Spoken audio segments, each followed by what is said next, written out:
আজ খুব সুন্দর একটা গল্প বলি। লাস্টেরটুকু না শুনলে কিন্তু গল্পের মজাটাই চলে যাবে।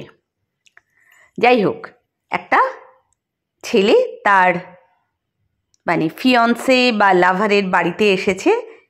সেই সিচুয়েশানে বাবা মার কথোপকথন। হ্যাঁ, শুনলাম তুমি নাকি আমার মেয়েকে ভালোবাসো। কথাটা কি সত্যি? মেঘা আমায় এমনটাই বলেছে। সোফায় বসা মিস্টার সেনগুপ্তের অস্বাভাবিক গম্ভীর মুখটা দেখে পেটের ভেতরটা কেমন যেন গুলিয়ে উঠল প্রলয়ের। কেন যে মেঘার কথা শুনে এই ভদ্রলোকের সঙ্গে দেখা করতে আসতে গেল? অবশ্য সে কি আর সাধে এসেছে? বারবার ডেট ফেল করার পর এবার মেঘা আলটিমেটাম দিয়েছিল, হয় দেখা করো, নয় এনআরআই রাহুল আর রাহুলের মা প্রস্তুত আছে এ মাসের মধ্যেই 7 পাকে ঘুরে বধূবরণ করার জন্য। ভয়ের চোটে ছুটির দিনে আধপেটা খেয়েই সে এসেছে বড়লোকদের এই ঝাঁ চকচকে আবাসনে। ভদ্রলোক ফ্ল্যাটটা সাজিয়েছেন জব্বর। খানিকক্ষণ তাকিয়ে থাকলে চোখে ধাঁধা লেগে যায়। মেঘার কথা শুনে প্রথমটায় ভারী রাগ হয়েছিল। এ কেমন কথা? 10 বছর বোধহয়, না একটু বেশি বুঝি বা বাড়াবাড়ি হয়ে গেল। ওই ক্রমাগত 8 বছর ধরে চপ, কাটলেট, সিঙ্গাড়া থেকে শুরু করে pizza, ice cream, fried chicken, choco lava, shopping মলের গিফট সেকশন হয়ে চাকরি পাওয়ার পর নামি দামি ফাইন ডাইনিং অবধি ঘুরে যাকে পটালো সে কিনা এখন এনআরআই বিয়ে করে বিদেশে পিটান দিতে চায়। ডলারের কি মহিমা বাপু! বলিহারি ওই রাহুল আর রাহুলের মাকে, ছেলে এত টাকা কামায়, একটা ইজ্জত নেই। মেয়ে বলল এই মাসেই বিয়ে করবে, অমনি রাজি হয়ে গেল। মেঘা চলে গেলে প্রলয়ের জীবনে রইল কি? ছোট্ট থেকেই সে অঙ্কে ভালো, এতটাই ভালো যে মাধ্যমিক, উচ্চ মাধ্যমিকের মার্কশিট খুললে 100-ই 100 জলজল করতে দেখা যাবে। সে ছেলে কখনো এইরকম ব্যাড ইনভেস্টমেন্ট ক্যালকুলেশন করতে পারে? তাই গত 2 দিন ধরে অনেক ভেবেচিন্তে মেঘার বাবা বর্তমানে তার সামনে বসে থাকা মিস্টার সেনগুপ্তর সঙ্গে সরাসরি দেখা করতে রাজি হয়ে গেছিল। কিন্তু এখন সব দেখে শুনে মনে হচ্ছে আর একটু সময় নিলে ভালো হতো। সে জানতো মেঘা আজ বাড়িতে থাকবে, বাবার পাশে বসে থেকে তাকে সাহস যোগাবে। কিন্তু এসেই শুনেছে মেঘা বন্ধুর সঙ্গে শপিংয়ে গেছে। গেছে না জোর করে পাঠিয়ে দিয়েছে সে কথা কে জানে। সেই থেকে হাঁটু দুটো বসে থাকতেই চাইছে না। যেই হারে কাঁপাকাঁপি শুরু করেছে, এখান থেকে সুস্থ শরীরে বাড়ি ফিরতে পারলে হয়। কি হলো, অমন বোবা হয়ে গেল কেন? কথা বলতে পারো না নাকি? তুমি যে ডাম্ব, মেঘা সেটা আগে বলেনি তো? কথা না বলতে পারলে পড়াশোনা করলে কিভাবে? বাঘাটে গলায় প্রায় হুঙ্কার ছাড়েন মিস্টার সেনগুপ্ত। কি হচ্ছেটা কি? ছেলেটাকে ডেকে এনে এভাবে ঘাবড়ে দিচ্ছ কেন? বলো, তোমার কথা বলো। আঙ্কেলকে অত ভয় পাওয়ার কিছু নেই। বাইরে থেকে একটু রাশভারী দেখায় বটে, এমনিতে খুব ভালো মানুষ। স্নেহার্ত স্বরে বললেন মিসেস সেনগুপ্ত। এত স্নেহের কারণ জনান্তিকে মেঘা বলে দিয়েছে বিয়ে করলে সে প্রলয়কেই করবে, আর কাউকে নয়। পিঙ্কি, ট্রেটা সেন্টার টেবিলে রেখে যা, ডিনারের প্রিপারেশন রেডি কর। আজ কি হবে জানিস তো? দিদি আজ মালাই টিক্কা খাবে বলে গেছে, সঙ্গে একটু বিরিয়ানি করিস, ফ্রিজে চিকেন ম্যারিনেট করা আছে। নির্দেশ দেওয়া শেষ করে মেঘার মা মিসেস সেনগুপ্ত সোফায় বসে এক ঝলক তাকিয়ে নিলেন প্রলয়ের দিকে, যেন মেয়ের পছন্দ ভালো করে মেপে নিচ্ছেন। বিরিয়ানির নাম শুনতে ছুঁচোগুলো প্রলয়ের পেটের ভেতর দাপাদাপি শুরু করেছে। ভদ্রলোকের মুখোমুখি হতে হবে ভেবে লাঞ্চে সে আজ আধপেটা খেয়ে এসেছে। খাসির বড় বড় নরম তুলতুলে পিসগুলো, বাবা হয়তো ফাঁকতাল পেয়ে এরা টেবিলে কী সব পেস্ট্রি, কাজু বাদাম, ড্রাই ফ্রুটস, ফ্রুট জুস দিয়েছে। এর চেয়ে ভালো হতো যদি এক প্লেট বিরিয়ানি দিত, খিদেটা মিটত অন্তত। আরে হলোটা কি, সারাদিন বসে ভাববে নাকি তুমি? সময়ের দাম তো আছে একটা। মেঘার মুখে শুনেছিলাম তুমি নাকি বহুজাতিক সংস্থায় চাকরি করো, হাবভাব দেখে তো কবি বলে মনে হচ্ছে। সেখানে কি ল্যাপটপ খুলে কবিতা টাইপ করো? প্রলয়কে ক্রমাগত চুপ করে থাকতে দেখে মিস্টার সেনগুপ্ত যে বিরক্ত তা তার হাবে ভাবেই বোঝা যাচ্ছে। না, আর চুপচাপ বসে থাকা ঠিক হবে না, শেষে বিয়েটাই না কেচে যায়। হাঁটুর কাঁপাকাঁপি থামিয়ে প্রলয় সামান্য হেসে বলল, আমি মেঘাকে ভালোবাসি আঙ্কেল, বিশ্বাস করি ভালো রাখতে পারবো। মোটামুটি যা ইনকাম করি মেঘার কোনো অসুবিধা হবে না, মানে আমি হতে দেব না। তাছাড়া মেঘাও ইন ফিউচার জব করবে, দুজনে মিলে সংসার সামলালে ফাইন্যান্সিয়ালি গোল অ্যাচিভ করতে অসুবিধা হবে না। তুমি এখন থেকেই মেঘার রোজগার নিয়ে ভাবছো? এমনটা তো হতেই পারে যে মেঘা চাকরি করতে চাইলো না, ও যদি ভাবে মন দিয়ে কেবল সংসারটাই করবে তখন। কিংবা হয়তো সেলফ ইন্ডিপেন্ডেন্ট থাকলো, তাতে কিন্তু মাসিক বেতনের নিশ্চয়তা নেই।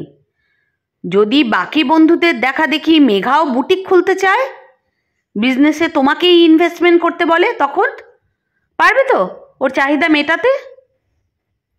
অসুবিধা হবে না আশা রাখি। কোম্পানি আমায় যা স্যালারি দেয় সেই অঙ্কটা নিতান্তই কম নয়। মা বাবা ইন্ডিপেন্ডেন্ট, ওদেরকে আমার কোনো রকম সাহায্য করতে হয় না। মেঘাকে ওর পছন্দের লাইফস্টাইল দিতে পারবো এই বিশ্বাস আমার আছে। সবচাইতে বড় কথা, আমরা একে অপরকে ভালোবাসি। ভালোবাসা অনেক কিছু অ্যাডজাস্ট করিয়ে নেয়। আপনি চিন্তা করবেন না, আপনার বাড়িতে ও রাজকন্যা হয়েছিল, আমার সংসারে গিয়েও রাজরানী হয়ে থাকবে। That's the spirit. Nice to meet you gentleman. এতক্ষণে মিস্টার সেনগুপ্তর ঠোঁটে হাসি ফুটেছে। মেয়ে ঠিকঠাক ছেলেই পছন্দ করেছে নিজের জন্য। কিন্তু এখানেই কি শেষ? বিয়ে কি এতই সহজ জিনিস? মনে মনে খুশি হওয়া প্রলয় জানতো না খেলা এখনো বাকি আছে। অনেক কথা হলো, নাও এবার ফ্রুট জুসটা খাও। প্রলয়ের হাতে গ্লাসটা তুলে দিলেন মিসেস সোহিনী সেনগুপ্ত। হালকা শিপ দিয়েছে সবে।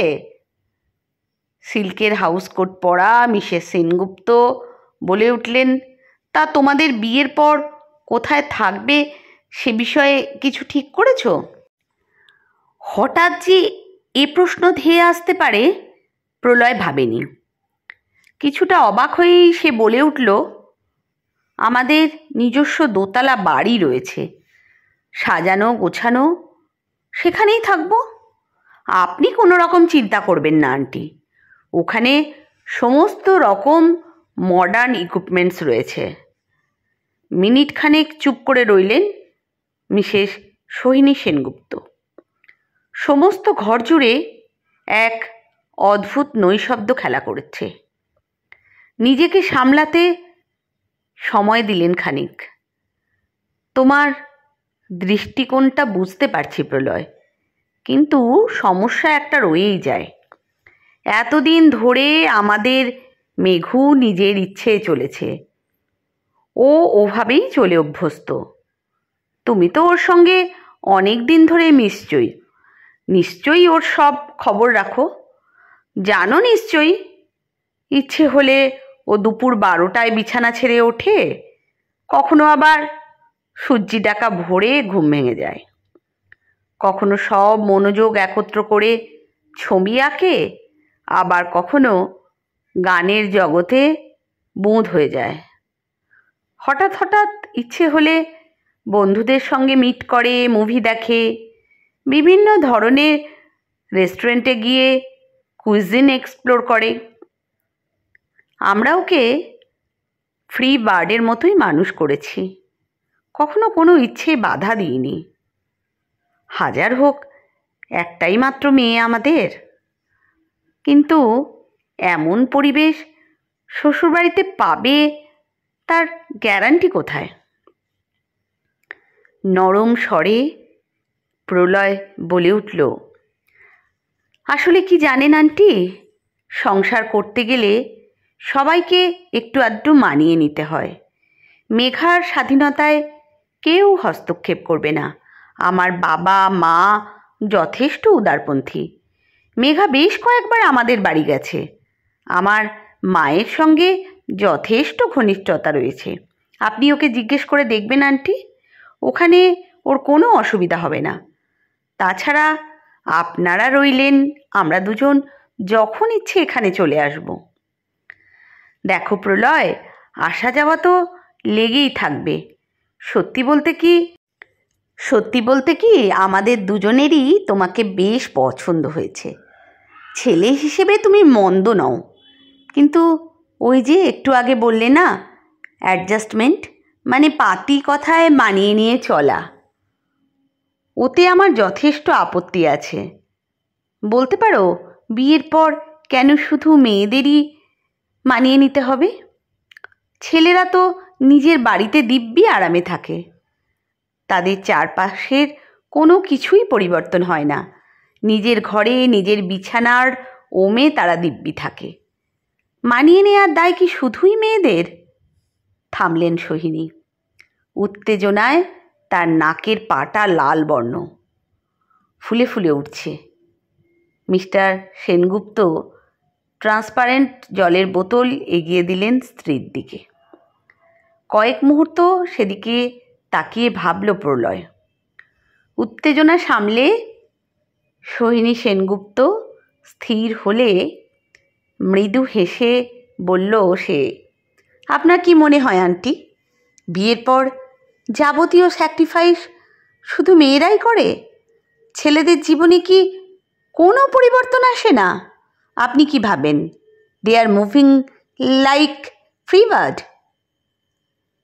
ফ্রিবার্ড তো বটেই। তুমি কি অস্বীকার করতে পারো একজন ছেলে যেভাবে নিজের বাড়িতে নিজের মতো করে হাত পা ছড়িয়ে থাকতে পারে, মেয়েরা কি সেটা পারে? নতুন সংসার, নতুন মানুষজন, নতুন নতুন সব নিয়ম কানুন, অচেনা পরিবেশে গিয়ে সবটাই তাদের মানিয়ে গুছিয়ে চলতে হয়। সংসার সন্তান সামলানোর চক্করে পড়ে যাবতীয় স্যাক্রিফাইস তাদেরকেই করতে হয়। বলো, করতে হয় কি না? ছেলেরা তো বিয়ের কিছুদিন যেতে না যেতেই অফিস বন্ধুবান্ধব নিয়ে ব্যস্ত হয়ে পড়ে, কিন্তু একটা মেয়ে অফিস সেরে ফিরে রান্না করে ঘর গোছায়, সংসার সামলাতে ব্যস্ত হয়ে পড়ে।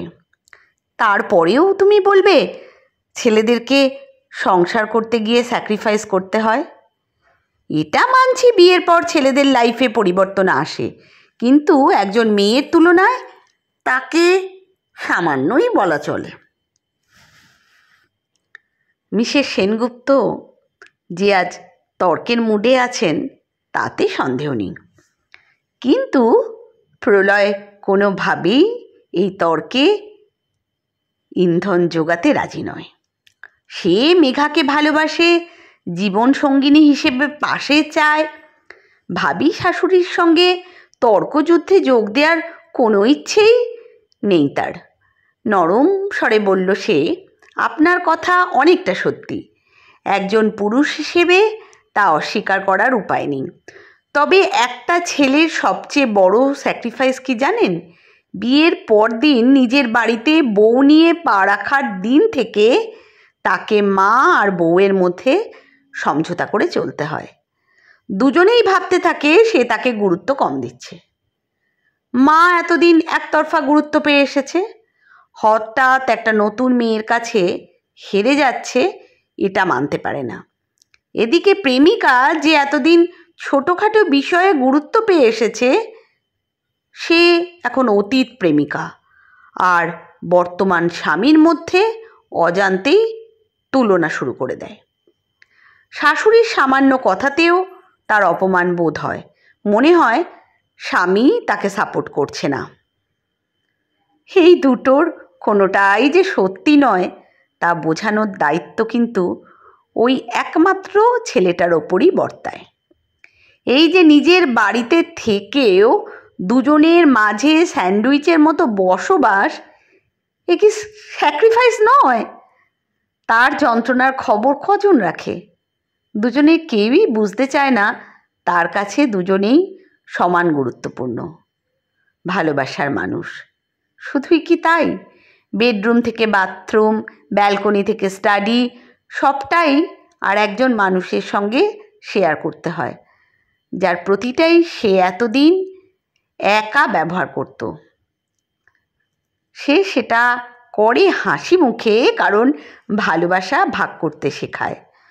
পছন্দের খাবার দাবারে পরিবর্তন আসে জীবনযাত্রার মানে, চিন্তাধারায়। নিজের পছন্দের পাশাপাশি ভালোবাসার মানুষের পছন্দকেও আপন করে নিতে হয় তাকে। একে আপনি কি বলবেন? স্যাক্রিফাইস নয়? ছেলেরাও স্যাক্রিফাইস করে আন্টি, শুধু ওপর থেকেই সেটা দেখা যায় না। এসে থেকে একদম চুপ থাকা ছেলেটা যে হঠাৎ মন্ত্র বলে এমন কিছু বলে বসবে, মিসেস সেনগুপ্ত ভুলেও এমনটা কল্পনা করেননি। প্রাথমিক বিস্ময়ের ধাক্কায় তিনি স্তম্ভিত হয়ে গেছেন। যেন মনে হচ্ছে তার সামনে প্রলয় নয়, একটা প্রমাণ সাইজের আয়না বসে আছে, যাতে প্রতিফলিত হচ্ছে তার হাজবেন্ড মিস্টার সেনগুপ্তের স্যাক্রিফাইসের ছবি। সেই স্যাক্রিফাইস যা তিনি কখনো বোঝার চেষ্টাও করেননি। তারই তাড়নায় মিস্টার সেনগুপ্ত নিজের ঘর পরিবার ছেড়ে এই সুবিশাল ফ্ল্যাটে ভাড়া চলে এসেছিলেন। ধীরে ধীরে আজ তারা মালিক। নিজের ঘর ছেড়ে আসতে মিস্টার সেনগুপ্তর মনের ভেতর কি উথাল পাতাল চলেছিল, তার খবর তিনি রেখেছিলেন কি? এতক্ষণে একপাশে দাঁড়িয়ে প্রলয়ের সব কথা শুনছিলেন মিস্টার সেনগুপ্ত। চোখ ভিজে এলেও সহজাত দক্ষতায় তিনি সামলে নিয়েছেন সময় মতো। এগিয়ে এসে পিঠে হাত রেখে বললেন, যেভাবে তুমি গোটা ব্যাপারটা এক্সপ্লেন করলে, সেটা যদি আমি 25 বছর আগে বলতে পারতাম, মাকে আর স্ত্রীকে যুক্তিপূর্ণ ভাষায় বোঝাতে পারতাম, দুজনেই তোমরা আমার কাছে সমান গুরুত্বপূর্ণ, তাহলে হয়তো সারা জীবন ধরে পেন্ডুলামের ভূমিকায় অভিনয় করতে হতো না। আমার মেয়ের পছন্দে আজ আমার ভারী গর্ব হচ্ছে। সারা জীবন এভাবেই থাকার চেষ্টা করো, আর আজ রাতে ডিনার না করে যাবে না কিন্তু। ভেতর থেকে কলিং বেলের শব্দ শোনা গেল। হাসি মুখে উঠে দাঁড়ালেন সোহিনী। ওই বোধহয় মেঘা এলো। দরজা খুলে সোফায় এসে বসলেন। মায়ের পাশে হাসি মুখে বসল মেঘা। উচ্ছল প্রাণবন্ত হাসি বলে দিচ্ছে প্রলয় পরীক্ষায় পাশের খবর সে জেনে গেছে। হাসি মুখে বললেন সোহিনী, তাহলে প্রলয় কেনাকাটা কবে থেকে শুরু করবে কিছু ভেবেছো? সব কিছুর আগে একদিন তোমার বাড়ি যেতে হয়। এত সুন্দর কথাবার্তা শুনে তোমার বাবা মার সঙ্গে আলাপ করতে বড্ড লোভ হচ্ছে যে। এমন সুশিক্ষা কজন দিতে পারে? সত্যি এইরকম সুশিক্ষায় কজন ছেলে আজকাল নিজেদের তৈরি করতে পারে বলুন তো? ছেলে মানেই তো ওভার ডমিনেটিং, ছেলে মানেই একটা ঔদ্ধত্য, ছেলে মানে আসল কথা কি বলুন তো, সবটা ব্যালেন্স করে চলা, যেটার বড় অভাব দেখা দিচ্ছে আজকাল। চ্যানেলটা সাবস্ক্রাইব করো, তোমাদের আশায় রইলাম, আর ভালোবেসে পাশে থেকো। অনেক সময় অনেক ভুল ত্রুটি তো হবেই, কিন্তু পাশে থাকার যেন ঘাটতি না হয়। ভালো থেকো, খুশিতে থেকো, অন্তত বন্ধু হিসেবে মনে রেখো